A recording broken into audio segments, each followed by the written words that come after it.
Hi, and welcome to the show. Subscribe at kevinmd.com/podcast and get CME for this episode by clicking on the CME link in the show notes. Today, we welcome Erica Dorn. She's a nurse practitioner. Today's KevinMD article is Save Time with These 4 Charting Tips. Erica, welcome to the show. Thank you for having me, and thanks for all the support that you offer clinicians with your resources and articles and podcast. All right. Well, thank you again for writing and coming on the show. So let's start by briefly sharing your story and journey. Yeah, so my journey started back in 2015. At the time, I was working as an RN on a busy acute care floor, and I became burned out in healthcare.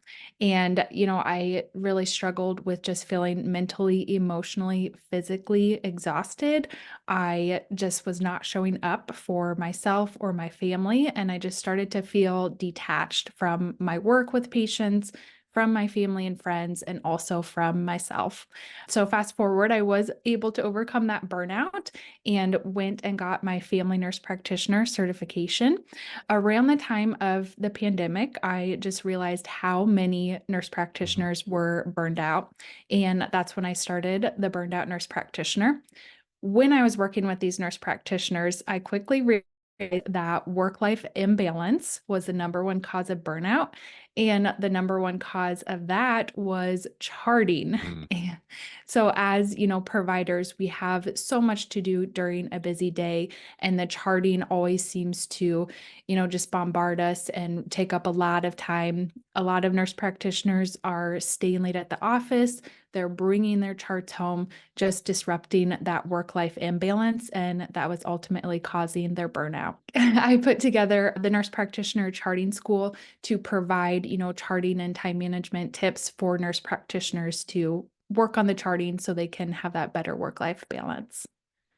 So I think your story certainly resonates not only with nurse practitioners, but with clinicians across the healthcare spectrum. Of Mhm. course, I talk to a lot of physicians on this podcast and they write on KevinMD, and charting for them, of course, is a leading cause of their burnout as well. And I'm interested in hearing your tips as well. But before we do, when you were an RN and you mentioned that you were burned out and then you became a family nurse practitioner, tell me, did that affect the burnout that you were facing as an RN? So I first had to overcome that burnout before I went back to nurse practitioner school. I mean, my burnout was so bad that I was contemplating leaving healthcare altogether. So, if I would have done that, I wouldn't have even gotten my nurse practitioner degree. So that was something that, I really had to work on as far as overcoming the burnout before becoming an NP. And so far, I've been able to prevent burnout as a nurse practitioner. And when you talk to other nurse practitioners, are we talking about those primarily in primary care specialties? Are we talking about nurse practitioners in specialist roles, or is it across the spectrum? It's across the spectrum. I mean, I work with all types of nurse practitioners, and a lot of the issues are the same as far as, a hospitalist NP versus primary care, urgent care, specialty care. We all face a lot of the same issues. And before we go into your charting tips, tell us some scenarios or stories that you yourself are facing or that you're hearing from your fellow nurse practitioners about how charting is contributing to their burnout. What are some stories you could tell us? Yeah, so the big one is, just the amount of work that we do during a day. So, seeing the patients, getting the chart signed, but then you also add on, analyzing your diagnostic test and calling patients with those results, reviewing past medical documentation, the never-ending patient messages, which is kind of a new thing. And then really just, healthcare in general, there's a push to see more patients in a less amount of time. A lot of the appointments are 15 minutes, sometimes those are double booked. Mhm. So it's just a lot of work that nurse practitioners and clinicians have to do. So are you hearing a lot of nurse practitioners do what a lot of physicians do? They take their charts home at night. We have the proverbial pajama time where after perhaps the kids are off to bed and it's like 10, 11 at night, then they finish their charts. Is that a common scenario? Yes, very much so. And that, like I said, can really lead to burnout because you're overwhelmed, you're stressed, you're thinking about all of charts that you have to do. You're not present with your family.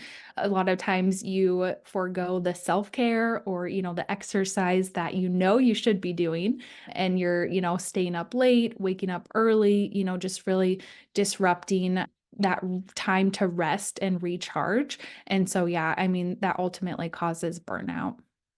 So your Kevin MD article is save time with these 4 charting tips, and I'm sure that these tips are going to be applicable to not just nurse practitioners but to any clinician who's using an electronic health record as well. So for those who didn't get a chance to read that article, tell us what it's about.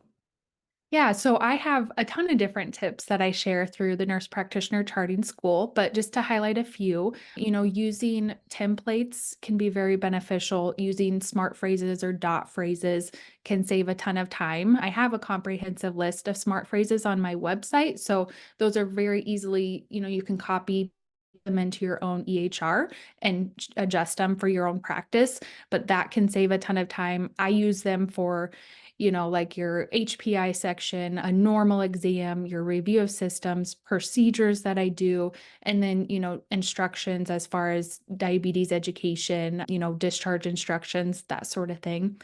The other thing a lot of nurse practitioners, and I'm sure other providers do, is tend to overchart and just have like that note.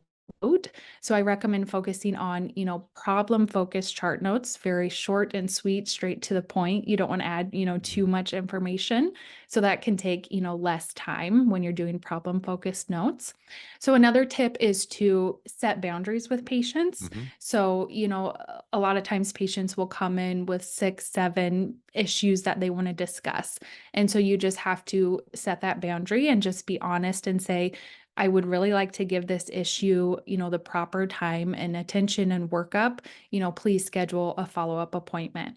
And I also have patients choose, the top 2 issues that they want to talk about during that clinic visit. And so that's, allowing them to focus on just the 2 most important things.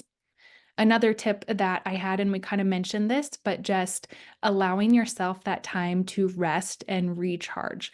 When, you get a full night's sleep, when you do physical activity, when, you spend that time with your family, your brain can just finally rest Mm-hmm. and recharge. And then you have better mental clarity, better focus, helps you to stay productive during the day.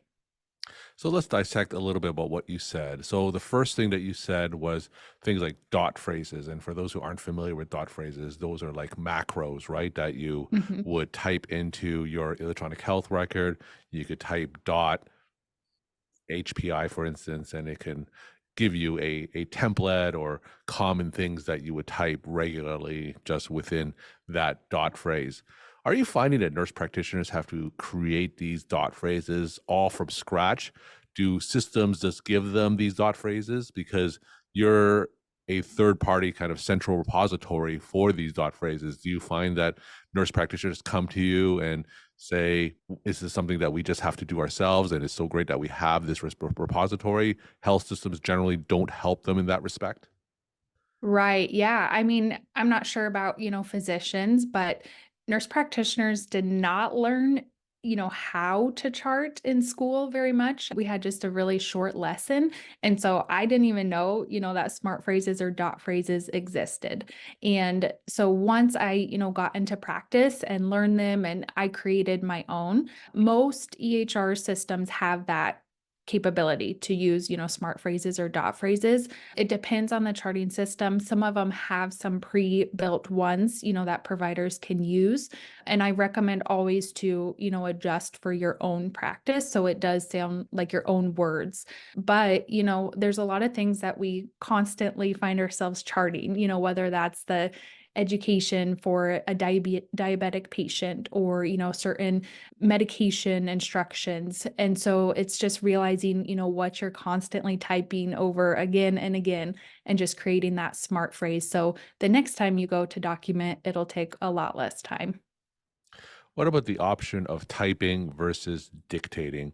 A lot of electronic health records give that option. And when you dictate it, there's some voice recognition software that can populate the fields. What's your recommendation for that?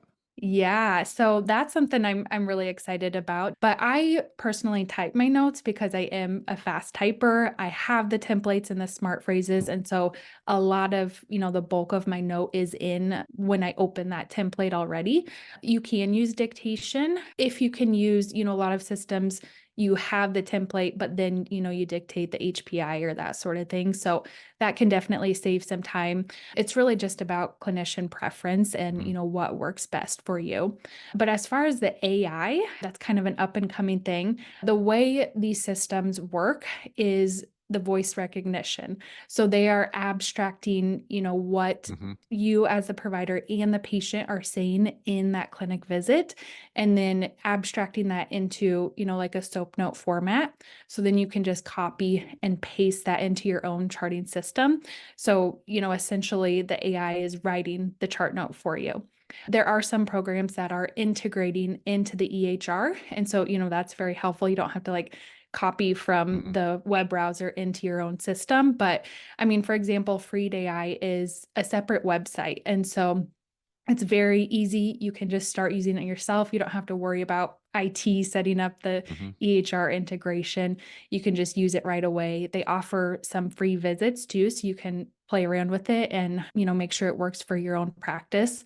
I've been very impressed with the proper information that is being abstracted. It cuts out a lot of that Sure. conversational or information that's not important. I've also been impressed with just the medical jargon, and spelling and that sort of thing as well. So I think the AI is going to become a big factor in, the future of healthcare. And I think it's a great way to help clinicians get their charting done quicker so they don't have to chart at home.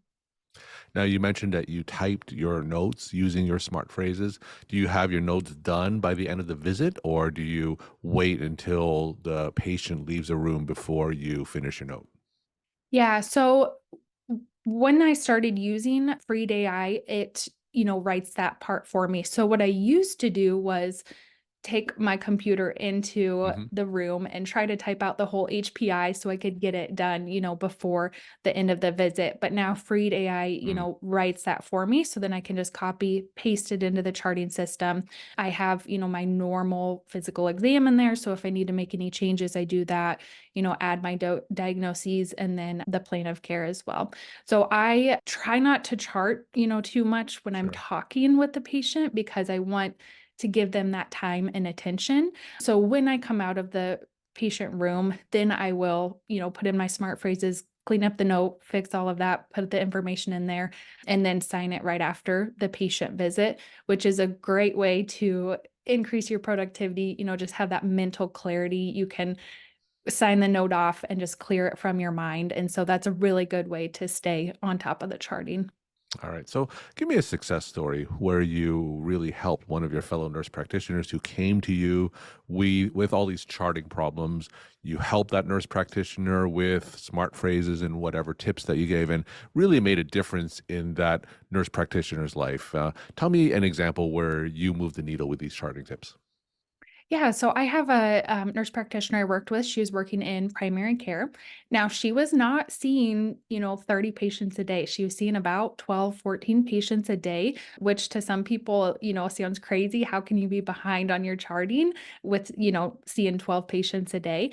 But, we went through her own issues. So she needed to set some boundaries with patients. She needed to work on signing the chart notes right after the patient visit so that she could stay focused. We also talked about, just using the smart phrases and the templates. And so she was able to have her chart notes signed and not have to chart at home because before, she was spending her evenings staying up till 2 in the morning on the night before her charts, were required to be signed.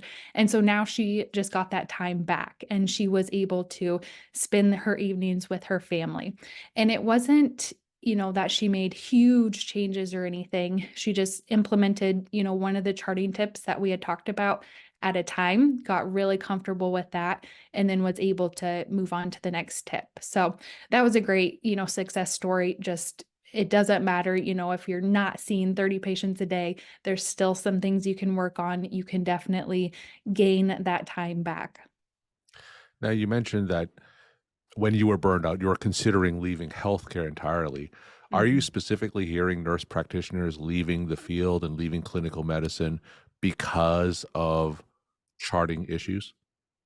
Yeah, that has been a big issue for nurse practitioners. A lot of them are also considering, going back to bedside as, an RN, which we're capable of doing. But, we go through our schooling, we get that advanced degree. A lot of people think that it'll be better hours, better pay. And then with this charting, they're having to work overtime that is not paid. If you're salaried, you're not getting paid to chart on the weekends or in the evenings. And so that has definitely caused, a lot of the burnout considering leaving healthcare. We're talking to Erica Dorn. She's a nurse practitioner. Today's Kevin MD article is Save Time with These Four Charting Tips. Erica, will end with some of your take home messages you want to leave with the Kevin MD audience. Yeah, so I just want nurse practitioners and providers to know you are not alone with your burnout. There are a lot of people, struggling with burnout. And so just to start having those conversations with other providers. I have a Facebook group, the Burned Out Nurse Practitioner, that has thousands of nurse practitioners in there, and it's just nice to have that support and to know you don't have to go through the burnout alone. Erica, thank you so much for sharing your perspective and insight. And thanks again for coming on the show. Thanks for having me.